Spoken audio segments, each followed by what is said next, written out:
the left has got to be self-critical, I think, in a way that probably the radical right was in the mid-1960s, asking itself, why does the world seem to be moving in a direction that we have absolutely no way of standing in the way of? Right? Why is it that this thing seems to be moving in a direction that we cannot stop? So I think the left has become comfortably status quo. The real difficulty is that status quo is getting shakier and shakier and shakier by the minute. My own view, if I had to prognosticate, is that it's going to get shakier and shakier over the next 3 or 4 years. So the status quo is no longer going to be a place that one can hang out. Right? It's simply eroding under our feet. And therefore, we got to think very hard and very fast about our own position within it. What is your sense of this, you guys? Because you thought about this a lot.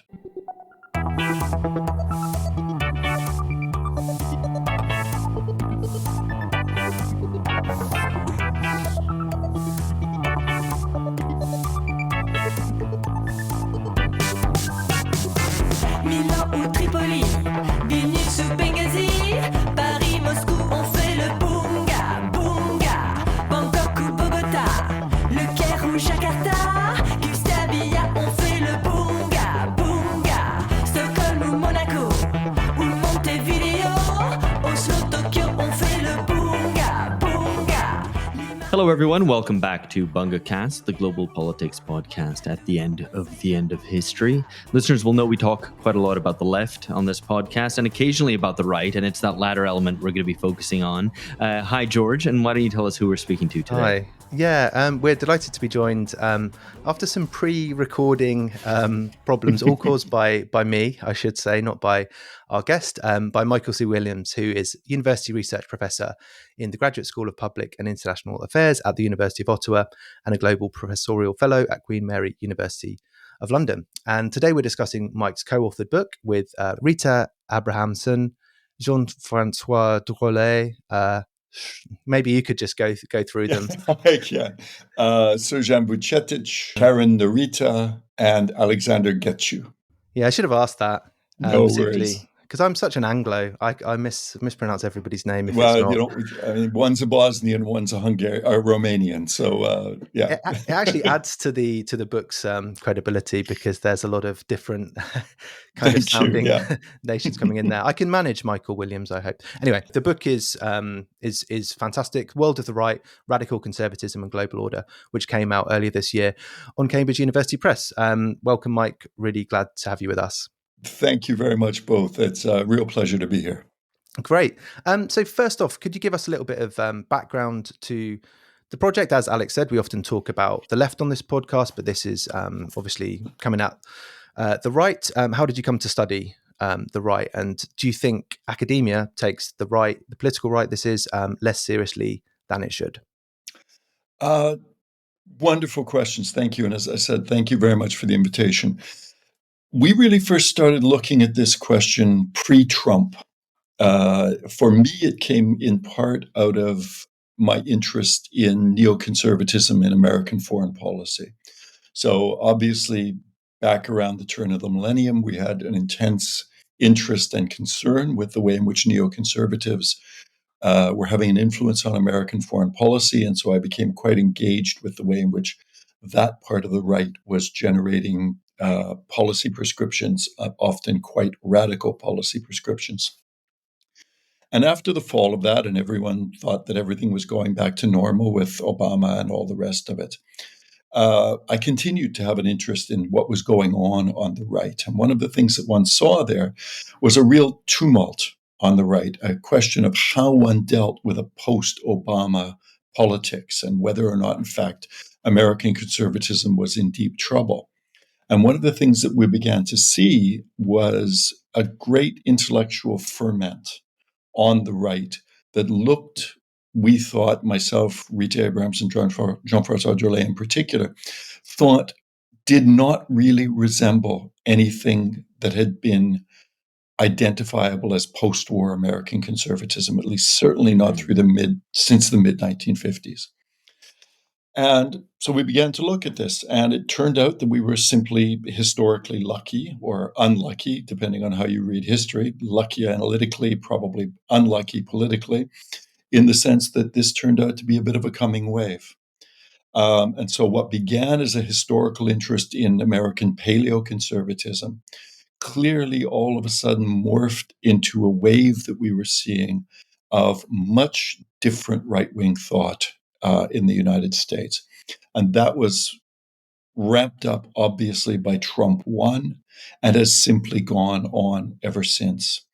And that's what we really try to do in this book, is figure out where it came from, at least intellectually speaking, where it came from, not sociologically, but where it came from politically in an ideological sense, and potentially what that can tell us about where it's going and how it constructs the world.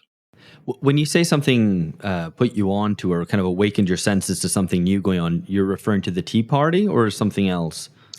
A little bit the Tea Party, but I mean, I know you guys have done some wonderful work on neoliberalism and all the rest of its myriad offshoots.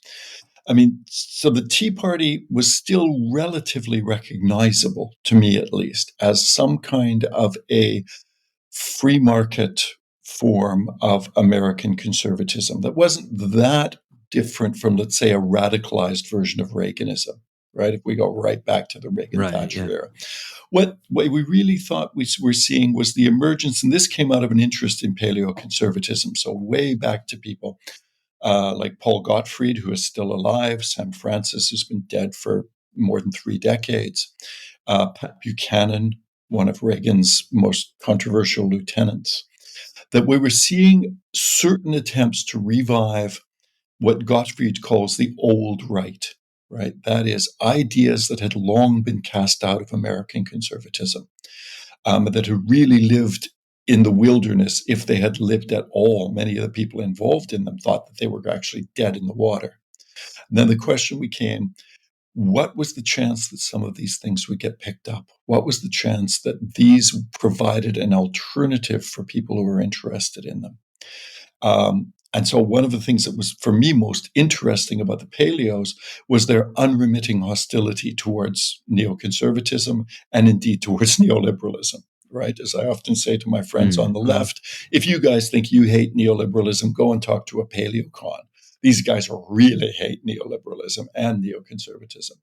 So then the question became, okay, is this simply, as it kind of was in the 1970s, from the 1970s on, the sort of hobby horse of a few literally getting older guys? Or did this have legs? And it turned out we think that it did have legs, and it gives us real clues into what happened in the origins of Trumpism, Bannonism, all the rest of that.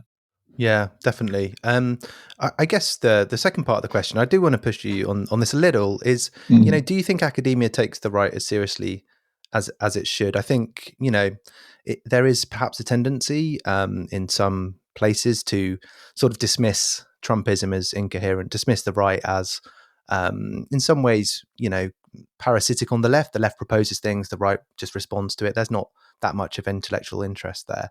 You know, am I mischaracterizing the whole of academia in that short kind of summary, or is there something here about, like, you know, this book is an attempt to say there is something to be taken seriously here? Very much the latter, right? It is that there is, in our view, an intellectual core to the right. In fact, I would make the argument that probably since the turn of the millennium, the most interesting and sustained and intense political ideological debates, certainly in the United States, but I would argue beyond that, have actually taken place on the right, not on the left.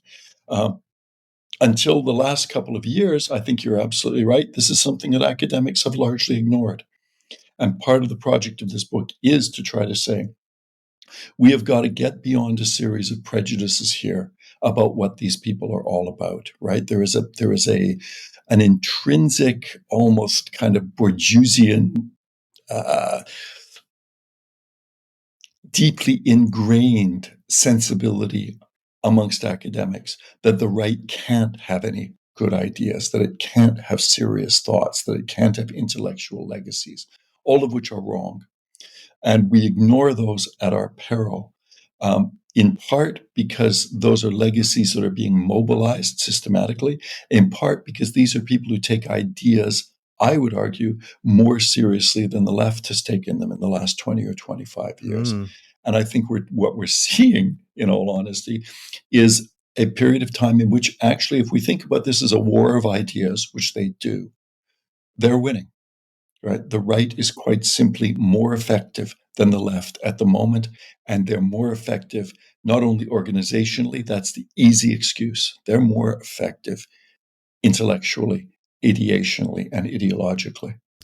Yeah, I think that's a good kind of provocative, perhaps, claim, or something which, hopefully listeners want to hear the argument that will flesh this out a little bit. But before kind of moving on to some of the ideas and how they relate, I think it might be useful to just kind of clarify for listeners who exactly are we talking about, or who in this book are you focusing on. So it's kind of a question of definition. How would you define the radical right, and how is this distinguished from the extreme right, the far right, the new right, national conservatives, just in terms of, I guess, just narrowing it down a little bit from the whole of the right to who you focus on this book, for listeners? Yeah, that is always the worst question. It's the question that everybody asks: how do you define this Yeah, stuff? It's definitions. sometimes cast as the fascism question or the Nazi question. So let me see if I can give it a very, very brief summary of the way that we tend to respond to this. I should say that there are 6 of us involved in writing this book. So what you get out of me today is me. And I'm not sure how much of what I say many of my co-authors would actually buy. So I leave it to them to disavow everything that I've said if they wish to. We think that what distinguishes the radical right, as we call it, from the extreme right is really basically 2 things. The first is they tend not to believe in violent solutions to politics. That is, they don't tend to believe in a politics of violence. These don't tend to be street fighters. These tend to be institutionalists. These tend to be people who work through discursive and organizational politics, not violent politics, as we might have seen under fascism, or indeed as we see on the extreme right. And the second thing is that they are not extra parliamentary, right? They actually believe that they can win power through a long struggle, through a long march through the institutions, through building what we in the book call a counter-hegemonic project. And that counter-hegemonic project, a commitment to a principle that they call metapolitics, the idea that all great political struggles are fought first at the level of culture and ideas, and only then fought at the level of institutions. That they truly believe that that is where they need to fight their battles, and they truly believe that they can actually win those battles. So that's how we tend to distinguish them. I think, for me, one of the most interesting parts about the definitional question is that, as we all know, definitions are political, right? Categories, classification struggles are always deeply, deeply politicized. And one of the things that makes talking about the contemporary radical right versus extreme right so challenging is the way in which its successes, particularly its electoral successes and its cultural successes, are shifting the terrain on which we talk about what is extreme and what is not, right? Many things that were extreme before now look radical. Many things that were radical now look moderately mainstream. And I think this is something we see potentially in the British Conservative Party. I think it's certainly something we see in the American Republican Party. We see it in Germany. We see it in Austria. We see it all over the place. So one of the things that's really crucial here, I think, is that definitional challenge is actually a political struggle. And so I think we can hold an anchor on violence and extra parliamentarianism. But beyond that, what we're seeing is a deeply politicized set of debates around these very concepts. No, I think that's a nice way to put it. And yeah, they're not not primarily through violence and not through extra parliamentary means, not fascist. And I think this is, it's important to, as much as definitional questions can get bogged down or can devolve into politicization, I think it's, it's an important starting point to say this is not a kind of here is another calling these people fascist kind of analysis. But just so listeners have a bit of a further handle of who we're talking about here, who do you think are the key figures or representative figures or movements within this kind of radical rather than extreme right? Great. It is an ever-expanding list of characters. So let me Yeah. sort of break it down for you in what I think are three sort of categories that are useful. And again, this really brings to the fore your very, very good question about how we define these people, because some of them I would characterize as being on the radical right. They would characterize themselves as simply being on the right wing of the mainstream. Outside of the mainstream, because none of them want to be mainstream conservatives, but not radically distant from it. So if we look historically, again, the United States is the context that I know best, European politics to some extent after that. I think the most important characters historically are once again somebody like Paul Gottfried, who I highly commend to your listeners, partly because he is still active in contemporary debates, even though he's well into his 80s. One of the people that Gottfried was engaged with was, I think, perhaps the most interesting political thinker on the right of the last half century, and that was Samuel Francis. Very, very controversial figure, especially for his racial views towards the end of his life in the United States. His book, Leviathan and Its Enemies, which is a massive tome put together out of a manuscript that was never published, has been very, very influential in laying out, I think, some very central claims about the contemporary right and its political struggle. In Europe, I think, again, the last of these grand old men worth talking about is definitely Alain de Benoit, another very long-lived, this time French intellectual who's been fighting these struggles for 60 years now, and is still active and still very, very much engaged. More contemporarily, again, we talk about the American scene, you've got a sort of very interesting mix of people. So you can look at the one time like at people like Deneen, for example, right, who's a very influential Catholic thinker contemporarily. Someone like Sohrab Ahmari, who is an interesting figure because he's trying to move across the left-right boundary, runs an intellectual website called Compact, which is I think, very, very interesting in its overt attempt to try to do a sort of left-right fusionism. On the legal side, you have people like Adrian Vermeule, Harvard legal professor, who provides a sort of legal side to this, which has been exceptionally important to the radical right. So I think intellectually, you would look at people like that. At least I would look at people like that. Politically, the cast of characters is expanding rapidly. I think Orban has to be the center of any sort of view of this ecosystem. Marine Le Pen, obviously the same. Sarah Wagenknecht in Germany has become very, very prominent and I think significant in the last little while. And then, of course, there is Mr. Trump, who is sui generis as a character in this whole thing. And then finally, you've got a whole media sphere, the kind of world that you guys live in. Because one of the interesting things about the contemporary right is it's incredibly online. It's what Sohrab Ahmari calls the very online right. And so there we get people like, for example, Steven Crowder, host of a very popular show called Louder with Crowder, in case you haven't heard it. Joe Rogan, obviously super, super popular. Tucker Carlson, who's a really weirdly interesting figure, but certainly has done more than anybody to put Orban on the map in the United States.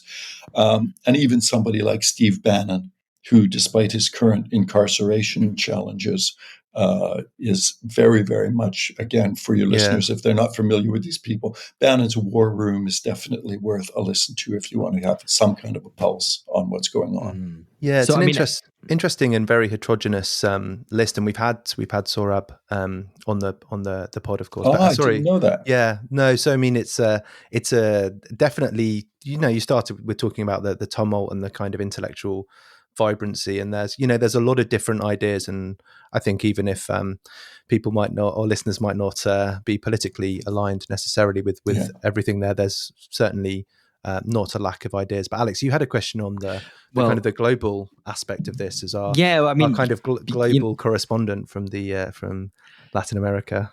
Yeah. No, I mean, well, actually, the issue is that when people talk about, particularly when they reference Bannon and the supposed nationalist international, or all these kind of confabs where the right gets together, there's always a bit of sniggering, like, oh, the nationalist international, oh, you're all nationalists, but you want to talk, kind of globally and all meet up together and share interests and ideas. Ha ha ha! How ridiculous, right? And I think what immediately captures you when you read your book, I think, is this notion that you put this global element right at the forefront, not just as an element which as an element of the right meeting up at these conferences, but something much more constitutive of what they actually are. I mean, first, it is constituted by transnational interactions operating at multiple scales. Second, it defines itself and is co-constituted by its relation to the global, not just to the national. So I wonder if you could unpack that for us. Sure. I mean, we think you're right. I mean, one of the great tensions in trying to think this through, and it'd be very interesting to talk to you a little bit more about Brazil, because Olavo de Carvalho was a big figure coming out of Brazil, who then became quite influential in some circles in the United States, and his legacy apparently continues to reverberate through Brazilian and parts of American politics, which I think is fascinating. The temptation to see this as simply a kind of strange combination of nationalists and internationalists is really, really tempting. But what it does is it overlooks the way in which what unifies these people is a certain vision of the global. And that vision of the global is effectively one that we think is grounded in a critique of modern society that transcends the global and the national. In other words, it links the global and the national. And this is an argument about the way in which the 20th century quite literally has evolved. So the argument roughly goes like this. You find it most powerfully in the immediate post-war era in somebody like James Burnham. But more recently, again, you find it articulated by one of Burnham's acolytes, Sam Francis. And the argument is that the 20th century was the 20th century of managerialism. It was the century in which a new social form came to dominate societies. And that new social form can be identified with a new class, and it is effectively the rule of experts, right? So the 20th century is the rule of pragmatism. It is the rule not of the owners of capital, but of the managers of capital. It is the century not of artistic genius, but of the entrepreneurs of artistic genius. It is, in other words, those people who occupy positions of power because of their expertise and their knowledge. And that this phenomenon began in states, but it then broke free from states.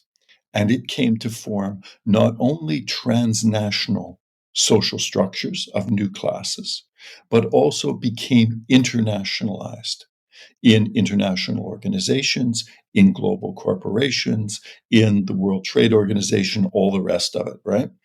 So that what you've got here is an idea that the global struggle and the national struggle is not identical, but it's also not completely divided from each other. And so this isn't a return simply to nationalism. It's a sense of a return to nationalism that has to be a project that is transnational, because all nationalists have to confront the same enemy. And that enemy is the globalized new class. So, in other words, the global is a constitutive feature of this, not simply an add-on or something that they get to eventually. Yeah, I think this was probably the part of the book that I found the most thought provoking and stimulating. That this essentially the radical right partly like the way that it creates its enemy is partly through this, or essentially through this critique of managerialism. And this is a kind of, I mean, I would say it's almost a radical right theory of globalization. That globalization basically is just exactly as you were saying, the rise of this liberal managerial society combined with the administrative state overseen by this new class, as you were saying, of liberal managerial elites with those, exactly as you put it, with those kind of transnational aspects. And yeah, just a quick quote here. So globalization then is, quote, the rise to power of a global liberal managerial elite, the so-called new class of experts and bureaucrats, detached and unmoored from their national identities and cultures. The interests of this elite lie in yet further globalization and liberalization, and work against the interests of the traditional national values and local communities. So I think you'd already started kind of going through this a bit, and maybe just to be kind of direct about this. I mean, isn't there something fundamentally true about this, or maybe what is true and what isn't true, what is correct and what isn't correct, about this kind of insight or proposition, perhaps, that the world we inhabit now does have a globalist, managerialist aspect. What do you see as kind of the why this could be appealing, or what's right, what's wrong in this kind of analysis, which, just to repeat for listeners, has these kind of key ideas of managerial society, administrative state, new class? Great. I mean, my own argument is that one of the reasons that the right is so influential is precisely because its argument is in part convincing, right? Its argument is in part, I think, in many ways accurate. Managerialism has a long history as a theory of society, right? You can find it way back to somebody like Pareto. It's a sort of vision of how the world works that was written out of most of contemporary sociology for a variety of historical reasons. But it is a legacy of sociological thought that it was a serious way of looking at the world. So this is not simply convincing people by playing to their prejudices. There is actually an analytic argument here, and it is an analytic argument that I think we have to confess has a fairly high degree of purchase. It captures certain very, very important dimensions of what is going on. The really interesting for me question is that whether or not this critique of managerial society necessarily gives succor to an anti-liberal vision of society. In other words, does the radical right's anti-liberalism and its anti-managerialism necessarily flow from the same set of analytic claims about how the world works, or does it not? So one of the problems with managerialism, it seems to me, is that it easily homogenizes the managerial state, right? It easily homogenizes the new class and overlooks all kinds of conflicts within it. And it also, less frequently, but quite powerfully often, let's face it, feeds into a certain kind of conspiratorial view of the world, right? In which everyone you do not like becomes part of the new class. That said, I think we do have to take seriously the idea that there is something very, very important here about liberal power, that there's something very, very important here about the people who actually run modern societies. And there is something very important here about the kinds of people who are disenfranchised by those structures. And I think we ignore the potential validity of these claims at our peril, in part because it stops us from critically engaging with where they might be right and where we think they're probably wrong. Because I guess the figure of the new class can perhaps be compared to we've talked on this podcast quite a bit about the professional managerial class, and I sometimes think are these two kind of concepts basically the same group through different lenses? Kind of the left critique would be the PMC, and then the right critique would kind of be the new class, or is that an oversimplification, or how is that an oversimplification? Ooh, I almost want to put that back to you and ask you what you think. But let me see if I can give a very quick answer to it. It seems to me that the PMC thesis, it maps onto the critique of the new class and managerialism, but it has a much more restricted sense. I could be wrong about this, or I may be caricaturing it to some degree. It has a more limited sense of what kinds of agents are involved. It seems to me that the PMC thesis is largely based on those who control capital, right? It's largely still a focus on capitalism in a relatively traditional sense. One of the things that really, really occupies the contemporary right is the way in which the new class extends particularly to culture and to education, right? So these people are part of the same complex. So one of the reasons they would argue, for example, that contemporary academics have such a hard time taking the right seriously is precisely because we are already part of the new class. And that then gives us a very, very different and much more expansive understanding of the political struggle that they see themselves involved in. This is no longer simply a struggle against transnational capital. This is a struggle against globalized culture. It's also a struggle against globalized education. It's also, they think, a struggle against the kinds of ideologies and values that are embedded in the people who circulate within those networks. And that, I think, is a really, really important difference because it gives them a much different set of targets or enemies, a much bigger range of enemies, if you like, that can be easily shifted, particularly rhetorically shifted.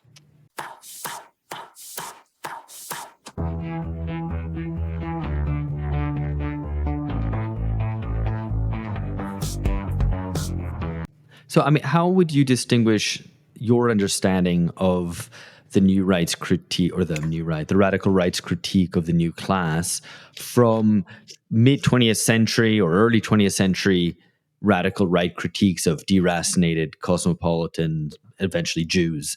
What is because the global is such an important part to this radical right, that where do you draw the line between the two? Yeah. There are definite affinities, right? They're not direct. I would argue that they are not direct lines, but there are definite affinities. So if you take a look, I mean, the most obvious example is probably familiar to most people, is the anti-Soros campaign in Hungary, right? In which you see some of those very, very old tropes being modernized and mobilized in terms of anti-Semitic globalism that operates quite powerfully in the hands of certain people on the right. I think that what you're seeing now, however, is an argument that is more subtle in their understanding of the way in which liberalism and culture are intertwined. So one of their core arguments is that liberals do not exercise power directly in their own interests. Liberals claim to exercise power in terms of a universal interest, a human interest, in terms of human rights, right? Especially in terms of those who are most downtrodden, those who are most exploited. In other words, it is a position in which its own interests and the expansion of its own managerial authority is not simply justified in terms of the benefits that accrue to them, but of the benefits that accrue to humanity as a whole. That humanity as a whole, however, is of course a differentiated humanity.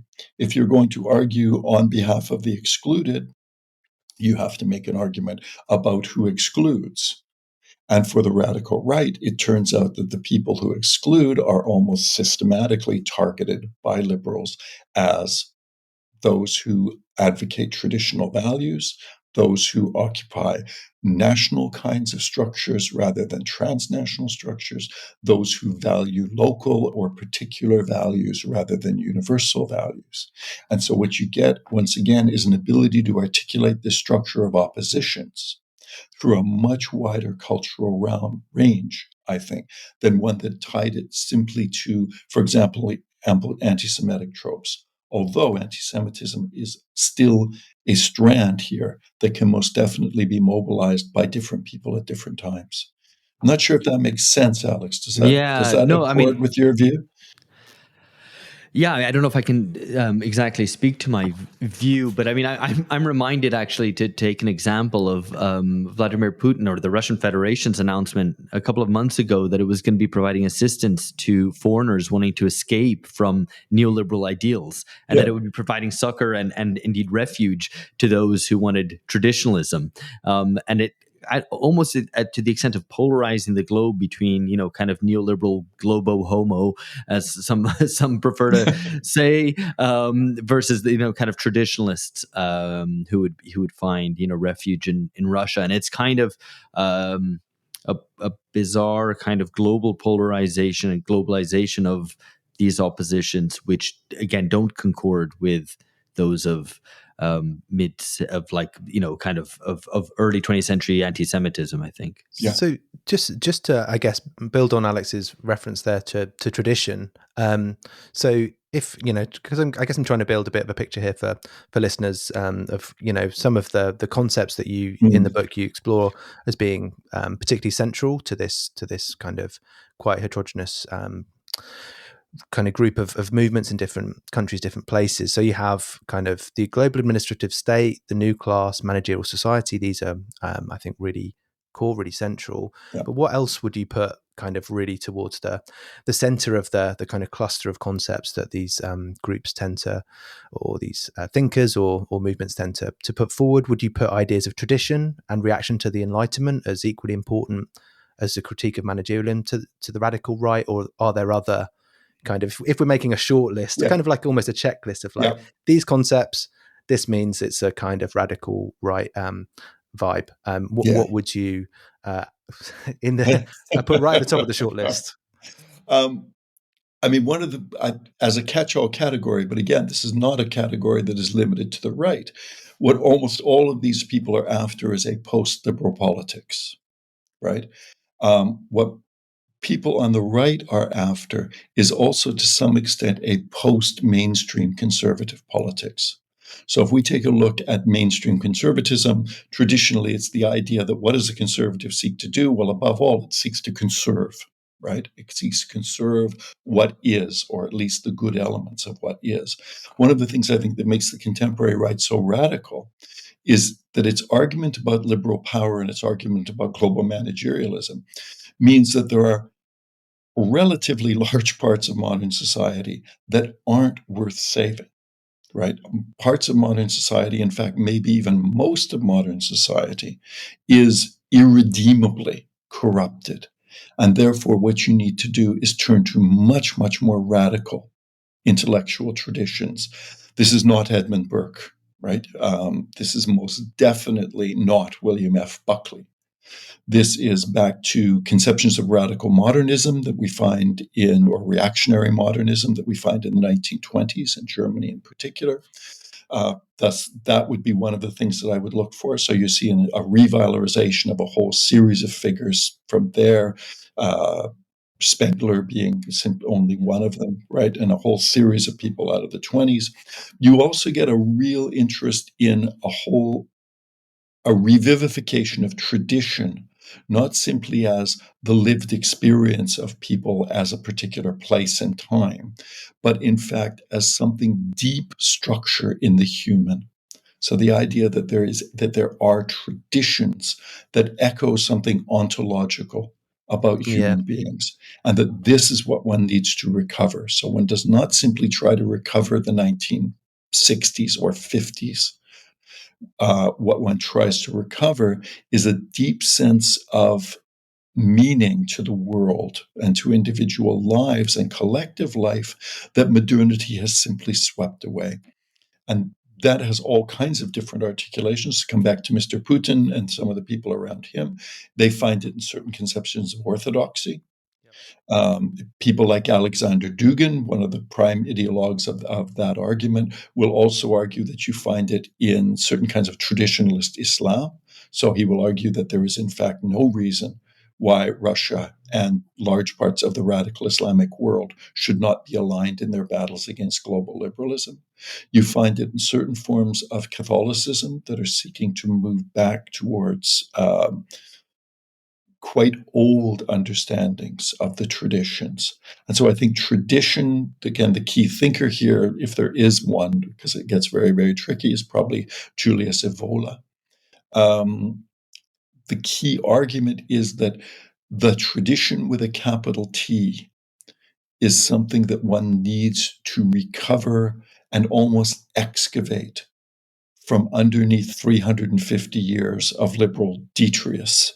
And that if you can do that, you can actually develop a post-liberal politics that will not drag you back into liberalism. I think that's a really good way to put it. It's not going back to the 50s or whenever. It's radical in the sense of trying to pull modernity up by the roots, if you will allow me that kind of way of putting it, and going back to something 350 years ago, which is, that is a work of excavation. Quite. I guess there is an ambition there. There is a real valuing, as you said, of meaning, and I guess there's a seriousness of saying, like, oh, it's not just grandparents' generation. We need to really accept that contemporary culture or contemporary society needs to be fundamentally changed. I did want to move on, but can I just ask? Alex wanted to ask a question. And then something I want to say to that as well. Yeah. Okay. I mean, my summary was clearly not neutral. Everyone's still going to disagree with it. No, and I'm not going to disagree with it at all. More just to push at this element, which for me is like a pretty present contradiction in a lot of right-wing thought today, which is its kind of postmodern nature, right? That its transgressive elements are kind of the most present ultimately. It's a kind of a, something kind of adolescent almost in it, in terms of its rebellious nature in pursuit of nothing beyond kind of beyond transgression, creating conflict and polarizing. But it's unclear, in the aim of what, and that sits uncomfortably with traditionalism, or even neo-trad, as it's become referred to, kind of in internet speak, and how those two things are kind of in contradiction with each other, and how that sits with what you've just been describing, of this very deep work of excavation, which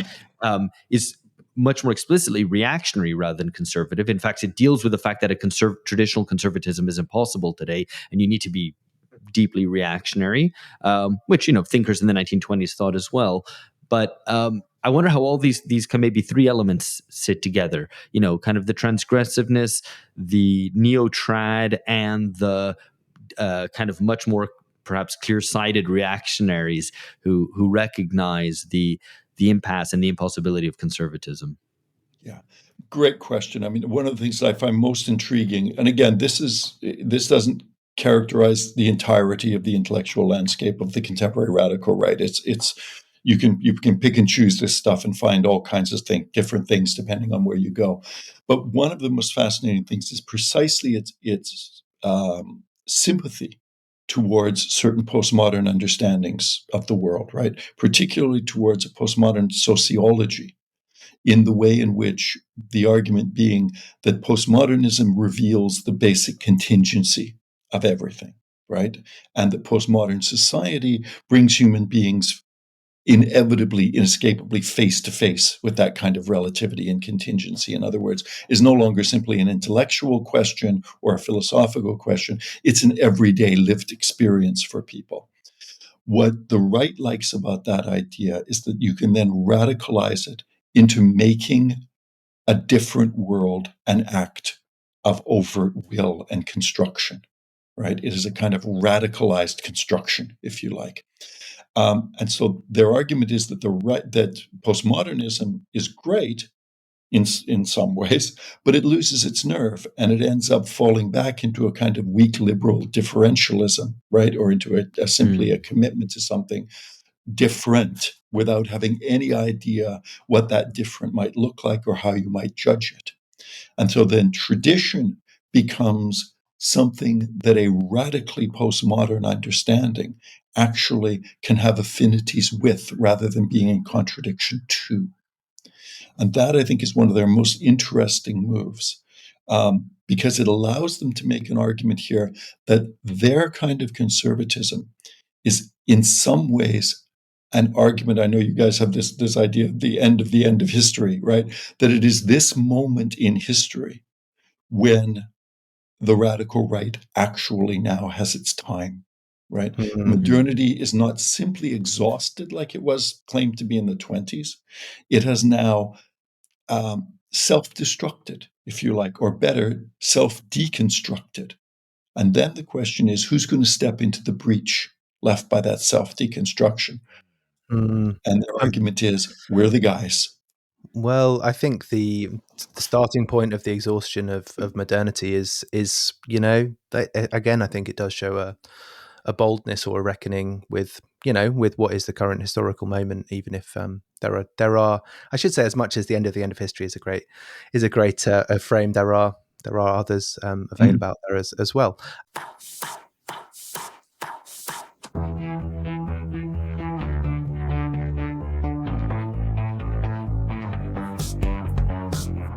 One of the things I've found kind of it spoke to my interest particularly was how you in the book bring out the radical right's uses of Gramsci. And I don't want to be like, excuse me, I've got a disagreement with your reading of Gramsci. But I do have a disagreement Go with, on, George. with their reading of Gramsci. I think that they tend to overemphasize culture and phrases like cultural hegemony that don't really capture Gramsci's understanding of hegemony, I wouldn't say. But it is clear from the book that the radical right do refer to Gramsci a lot and have taken a lot of guidance from him.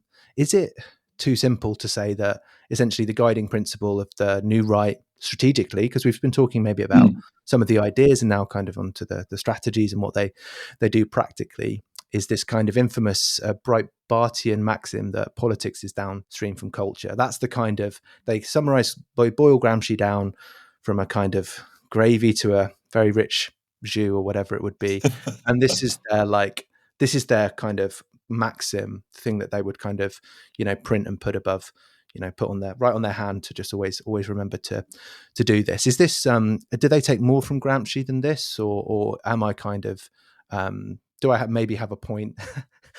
I mean, I think this operates at two levels. The first one is, yes, at the broad sense of mobilizing ideologies, that's the key lesson, right? This is what everybody who needs to know something, who wants to be part of the contemporary radical right, this is the sort of thing you really, really need to know. And Gramsci becomes the label for that when you want to talk about it.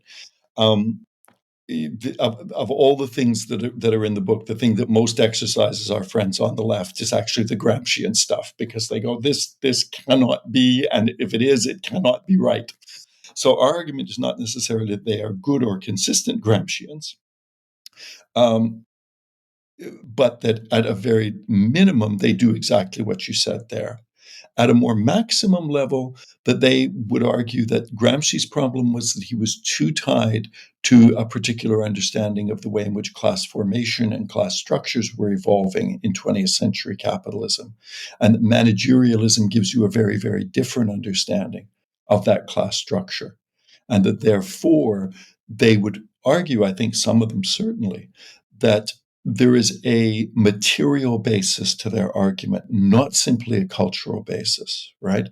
That this kind of fusion of a global managerialist sociology, or a global managerialist political economy, if you want to put it that way, with a postmodern sociology, they would argue, makes them more than simply cultural entrepreneurs. Because otherwise, you're simply stuck back in trying to do cultural entrepreneurship on the radical right without an understanding of the social forces and the social bases that you're trying to mobilize. And their argument is that it's exactly the people that global liberal managerialism has marginalized, displaced, and effectively pissed off are the ones who are most possible to be remobilized into a new form of class struggle. So one of the most interesting things about the contemporary radical right is how comfortable it is with the language of class, right? Yeah. You see this in the Republican Party, right? I mean, this standard saying now, the Republican Party is now a working class party. Now, we can totally debate whether that actually is in any plausible way true. But the very fact that people say it is a remarkable transformation in the contemporary nature of conservatism. And I think it really does tell us something about the way in which these people try to link up their ideas, and this was one of Sam Francis' great, I think, contributions to this movement, was that you needed to link this up to an understanding of who you could mobilize. right? And then how you could mobilize them. But if you couldn't put those two things together, you were just going to sit out there and do conservative cultural politics that they've been doing for hundreds of years, and it wasn't going to work. Yeah, it's So- a good kind of, Burnham on managerialism, Francis on mobilization, Gramsci on kind of culture. Sorry, Alex, though you. No, Yeah. I wanted to, because it occurred to me now. I've been kind of tussling with trying to understand what is maybe retrievable in their critique of the new class and managerialism. And obviously, I'm sure George and I have certain sympathies with that critique, and we've made it on this podcast. I would probably, my default answer would be, the right is able to do this because the left has abandoned that critique in large part. But that's maybe a little bit shallow. What strikes me, in reference to Gramsci and indeed to the Marxist tradition, is that their critique of managerialism, particularly at a global level, acts as an alibi for discarding the more fundamental Marxist insight that ultimately social change, that society in general, and that things like exploitation and alienation are explained by impersonal, semi-autonomous forces and not by the evil doings of people, right? Of elites, of specific elites. And managerialism allows them to go, or their critique of managerialism allows them to go, no, it's these people here. If we get rid of these bad people, then good things will happen, or we'll go back to the good times. And that, I think, reflects a very different understanding of how politics works and indeed what politics is, right? So, I mean, one of the core insights that I think at least the intellectuals of the radical right take from Carl Schmitt is the idea, and indeed it's an idea that you see certain echoes of, or Schmitt thought he saw certain echoes of it in Lenin, for sure, which was that you needed an identifiable enemy, right? That politics is about not simply claiming universals, but about mobilizing and generating divisions. And that contemporary liberalism is a universalistic project. Almost by definition, the only enemies that it can find are either things that it casts as being traditionalist in the past, i.e., reactionary, right? Or various forms of technical problems that need now still to be overcome and that we will get there. So basically, the two ways that liberal universalism tries to function as adversarial politics. Whereas the contemporary right comes back to a very, very different idea of politics as agonistic struggle in its very essence, right? And that it's only if you can grasp this and then take that abstract principle and mobilize it in a cultural and economic and sociological context where you can identify the enemy, the people you want to mobilize, and how you want to do it, that you can actually succeed. And my own belief is that one has to avoid over-intellectualizing what is going on the radical right. But if you want to understand its most sophisticated formulations of its political struggles, I would boil it down to that. And so there's a very, very interesting question here about what politics is for them, right? Which is an intrinsically for them particularist enterprise. Yeah. Right? It is collectivist, but it is not universalist in any way.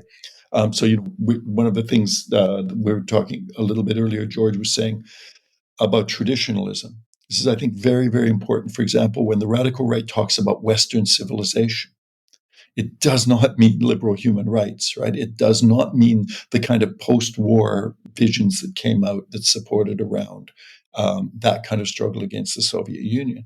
It means some kind of very, very deep civilizational entity or being that has intrinsic limits, right? And that may provide a degree of solidarity within itself, but that by definition necessarily excludes. It's not an inclusive thing, it's an exclusionary thing. Yeah, I guess part of the kind of the starting point of the kind of the limitations of liberal universalism at present, that is already fertile ground perhaps for putting forward a different view of politics, or starting to kind of get some traction, particularly perhaps in a different kind of understanding. But I did want to kind of ask a question about what they're actually doing. because in the book you do talk about, I guess it's kind of ways in which perhaps, and correct me if I'm wrong on this, the radical right are attempting to create a new elite. So academic publishing, Yep. educational institutions. Could you maybe just give our listeners a bit of a flavor of are these things working? Are these kind of approaches being successful in creating this kind of new elite? Because if you're talking about the new class and getting rid of them, what are you going to replace them with? Well, perhaps it's radical right new elite formed through Yeah, these mechanisms. absolutely. I mean, I think one of the mistakes people make is they often say, these people, these people are populists. They claim to be anti-elitist, right? But look at them; they're all elites, and somehow, as if this is a contradiction. If you buy managerial sociology, and certainly if you go back to somebody like Pareto, right? The question is never whether there are elites, and indeed whether there always must be elites. For Pareto, that is simply a given. The question is what elites? How do they justify themselves, and who do they serve? So I think for the contemporary right, the idea of replacing one set of elites with another set of elites is completely unproblematic. The question is, how do you train those elites? How do you create them in a world in which education and culture is by and large dominated by what they see as their enemies? So the simplest way you can do is to attack the enemies, which is why you see the attack on education being so important, why you see the kind of cultural warfare being so important. But the flip side of that is if you're going to do metapolitics at that level, you need to institutionalize it, right? It can't just be the cultural politics as a kind of efflorescence on the surface. You need to build elites from the ground up. So what they've done over the last 20 years is a long-standing project, is develop a series of publishing houses. For example, the most famous one is Arctos, or at least I think the most interesting one is Arctos, Mm-hmm. founded by a Swede by the name of Daniel Friedberg, who was very much on the extreme right and then moved to what I would call the radical right. Their slogan, which I think tells you a lot, is called "Making Anti-Globalism Global" since 2014, right? Hmm.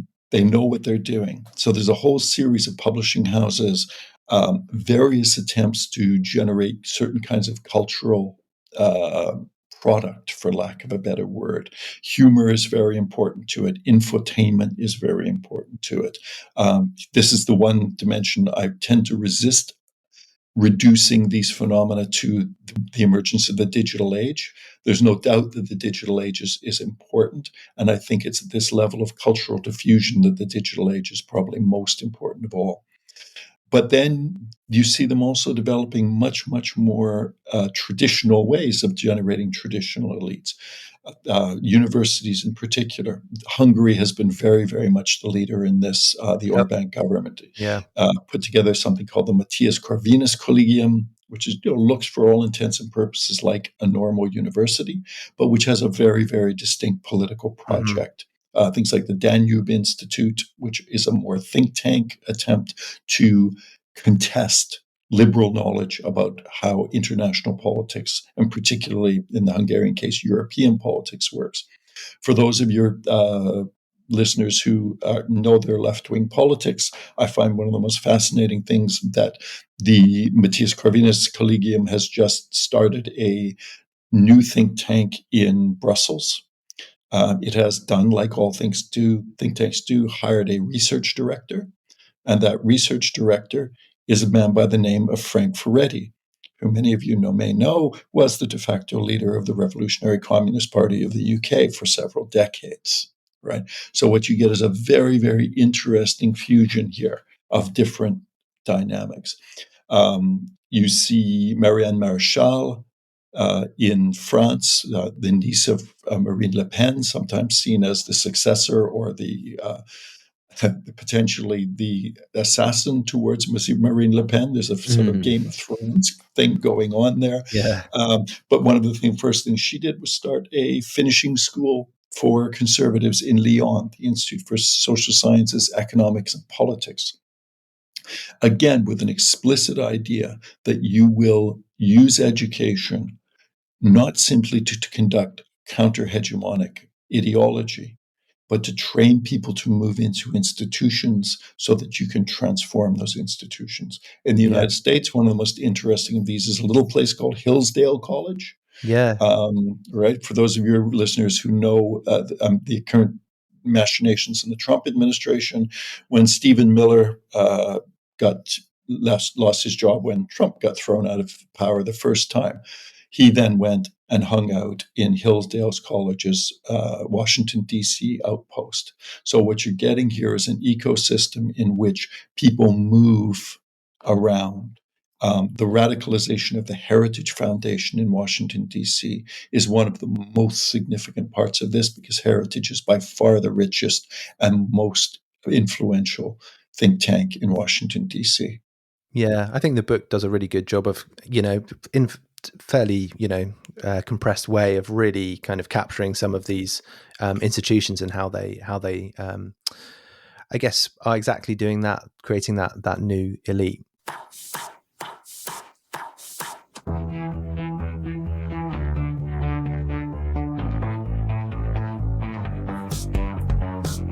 So the question of the global order, I mean, it's in the subtitle of the book, and it's quite present as a concern throughout, but particularly in the final chapter, in which you look at the impact of the radical right on the possible future stability of the liberal international order.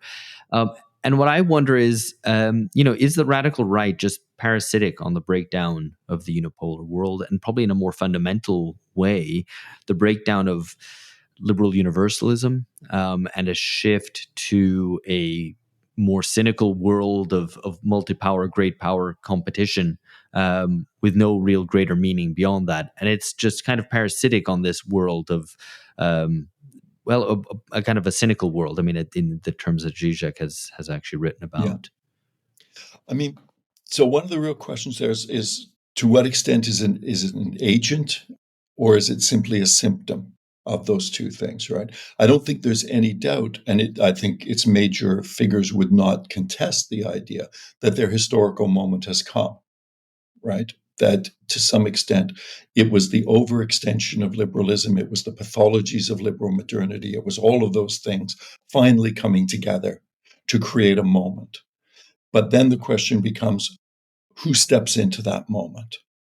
And one of the most, I think, interesting, if self-serving, of their arguments is that they are the people who understand what the historical moment requires, and who understand literally how to understand that historical moment, and therefore how effectively to react to it. So I think you're absolutely right. There's no contradiction at all between seeing the breakdown of a liberal universalist order and the emergence of greater right-wing or radical right power in various parts in the world. It didn't perhaps necessarily have to be that way, but their argument would be that's precisely because their historical moment is now, and that they understand that and their adversaries don't. So I think that's a really, really important component of this. What the world will look like in a radical right imaginary, I think, is one of the greatly contested dimensions of contemporary politics. You can already see, so one of the questions we try to figure out, but don't, and I think this is a huge question for all of us who are concerned with these issues, is once one moves beyond an adversarial politics, right? Once one moves beyond being in power but not really knowing how to wield power, right?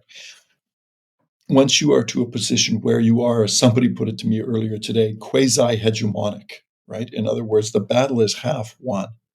Then what do you do? What does the world that you want to create look like? And here I think we can see battle lines being drawn, perhaps within the radical right, or differences that need to be fused and brought together. So one of them very, very clearly is political economy. So one of the core and oldest questions of this stuff is this all simply a disguise, to come back to what we started with, for neoliberalism in a different sort of suit of clothes? If you look at the influence of the tech bros on a lot of this stuff, a sort of techno-libertarianism, I think you can actually make an argument that that's becoming an increasingly strong part of the radical right. On the other hand, it confronts a remarkably communalist and, in political economic terms, protectionist dimension that I don't think shows any signs of going away at the moment. It's certainly not going to go quietly. There's going to be an unholy war before it actually goes down. I mean, one can say many things about Mr. Bannon, but one thing that you can't say is he's going to shy away from a fight. And on this kind of an issue, I think he and people like him are willing to have that fight in every possible means at their disposal. So there's a really interesting question there of what kind of a political economy emerges here. Does it emerge as some kind of regionalism? So if we go back to Burnham, one of Burnham's most attentive readers was George Orwell. And many people will make the argument that Orwell's argument in 1984 about the way the emerging world system, right, of three worlds, the three superpowers, was effectively simply a play off Burnham, right? So what you get is three large geopolitical, geoeconomic blocks: a European, an American, that being Central, South, North, however you define that, right? And an Asian bloc, blah, blah, blah, blah. So there's all kinds of ways geopolitically that one could think about that. And there are geopoliticians on the right who are very much trying to think about what an emerging order would look like and coming up with some, sometimes very fascinating, sometimes very scary, sometimes verging on mad kind of ideas about what the geopolitical order could look like. But there's no doubt, I don't think, that one of the strongest dimensions of this is differentialist. That is the idea that cultures are relative, that none is necessarily superior to the others. So in other words, this is not a return to imperialism in any traditional sense. It's the idea that I may believe that my culture is superior, but it's just my culture. And effectively, what the world needs to do is embrace not difference in a kind of left or postmodern way, but to embrace differentialism in this much more profound, incommensurable kind of way. And then the question becomes, the last point is, does that fuse into, or is it possible to meld that in their logics onto civilizationalism, right? That one could talk about differential civilizations. Yeah. Absolutely, really fascinating stuff. I do have one final question, although it has two parts. So really two final questions. And this, I guess, is about essentially, the kind of looking forward as to how these things may develop. Because one of the most interesting implications of the analysis for me was that the radical right might well be able to continue to assume the mantle across Western politics as a force for change, because it genuinely perhaps is a force against the status quo in the way that the Western left might not be. And as you put it in the book, the radical right's most significant challenge to contemporary politics and international affairs might lie, quote, in the ways in which it seeks to reconfigure political life as an all-consuming conflict between those who wish to deepen the infrastructures that grew out of the geopolitical transformations of the 20th century, i.e. the liberal international order from the European Union to NATO and America-led unipolarity, and those who wish to dismantle these infrastructures to the profit of nativist and traditionalist alternatives. So I've got two questions here. The first is, what does your analysis of the radical right say about the left? Is it the force that protects the status quo of the liberal international order? And second, do you think that those who wish to dismantle these infrastructures are forced into putting forward nativist and traditionalist alternatives, or is there a way to oppose these things without putting forward those kind of nativist and traditionalist alternatives? Two big questions. I probably should have asked them sequentially rather than kind of double barrel. But firstly, what does this say about the left? If this analysis is correct, is the left now in a strange position of defending the status quo, essentially? Yes, I think so. And in a weird way, the left may be in a very difficult position of trying to defend a status quo that is increasingly fading away, right? So an extraordinary amount of reconsidered affection, I might call it, on the left for something that looks like the liberal international order can often be evident, right? And that is, I think, a symptom of the fact that order is fading away. And the only thing that seems to be moving to replace it is something that those forces deeply oppose, right? In my view, and are deeply suspicious of, and in my view, rightly so, right? The potential consequences of some of these movements coming to power are dire in some cases. Not in all, I think, but in a great many cases and in a great many areas, which means that the left has got to be self-critical, I think, in a way that probably the radical right was in the mid-1960s, of asking itself, why does the world seem to be moving in a direction that we have absolutely no way of standing in the way of, right? Why is it that this thing seems to be moving in a direction that we cannot stop? So I think on the one hand, the left it has become slightly status quo, in fact, probably more than slightly status quo, comfortably status quo. The real difficulty is that status quo is getting shakier and shakier and shakier by the minute. And that, I think, is something, my own view, if I had to prognosticate, is that it's going to get shakier and shakier over the next 3 or 4 years.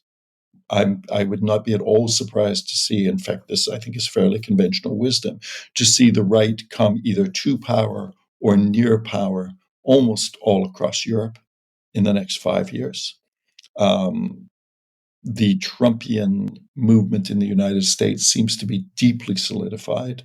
My own country of Canada, I think almost for sure, will elect a conservative government next year. And it remains to be seen exactly what flavor it takes. So the status quo is no longer going to be a place that one can hang out, right? It's simply eroding under our feet. Mm-hmm. And therefore, we got to think very hard and very fast about our own position within it. What is your sense of this, you guys? Because you thought about this a lot. I would agree. I think the status quo is, I mean, I guess a lot of my experience is coloured by Brexit particularly, but I did see the British left defending the status quo of the European Union, even as it was increasingly less viable given the votes to leave it. And I think more generally, I would probably agree with your analysis. There seems to be a shakier status quo that's eroding. You can almost see it kind of evaporating, and it is often the left who seem to be kind of defending that. I don't know, Alex, if this is the same in Brazil. Yeah, no, absolutely, and has become more so over the recent period faced with Bolsonarismo here.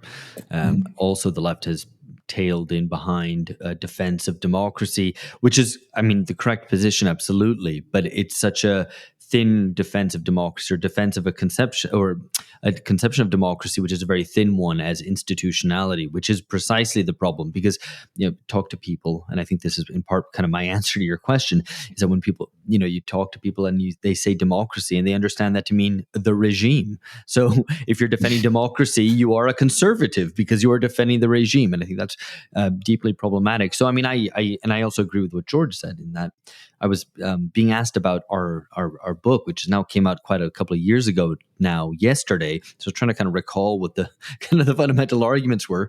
And I was saying, well, you know, actually, one thing that we would say is that there's no going back, and that we can't rely on the old institutions, the old models of politics, the old forms of polarization, and we have to kind of reinvent politics in a certain sense in terms of defending democracy, defending sovereignty, and defending a form of universalism which is strongly distinct from the kind of liberal universalism which has kind of which is still the status quo, I suppose, although kind of eroding. I said defend too often. If I'm going to be, you know, kind of self-critical, when you ask me, I said you need to defend. I'm like, no. We need to actually rethink and build rather than defend. Yeah. I mean, and that's not going to be easy, right? Yeah. I did in my rather unfair double-barreled final question. There was a second bit I just wanted to kind of bring back. I mean, because, you know, I probably asked the question in a supposedly neutral way, but I was obviously like,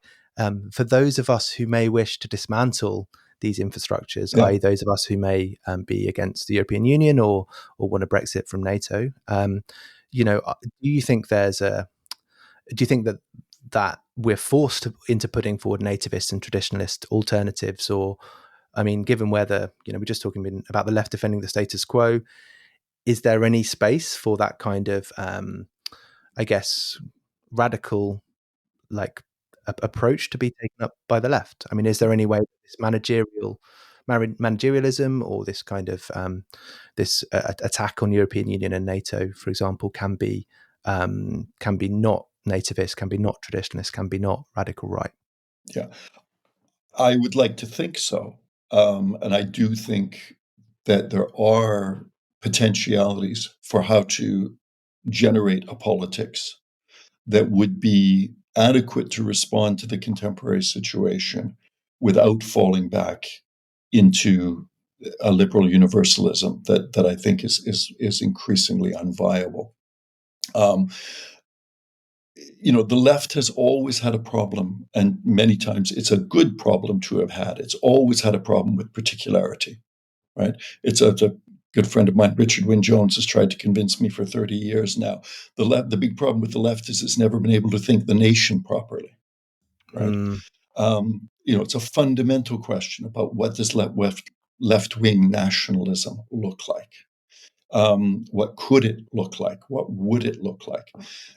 Is there something and indeed, what does it look like outside of the context in which the left is comfortable with, which is to say oppressed nations or nations in search of their own state, which is fairly easy for the left to defend. But precisely, right? So can let's face it, when the working class failed to show up as the universal agent of history, right, the left was left with a fundamental problem. And for the last 20 or 30 years, the answer to that has been more and more particularity. Right. So it's been a basically pluralist understanding of society in which mobilizing that plurality was perceived to be not only the most progressive thing to do, but was also perceived to be a winning strategy. Right. It's basically post-Obama Democratic Party in the United States. Right.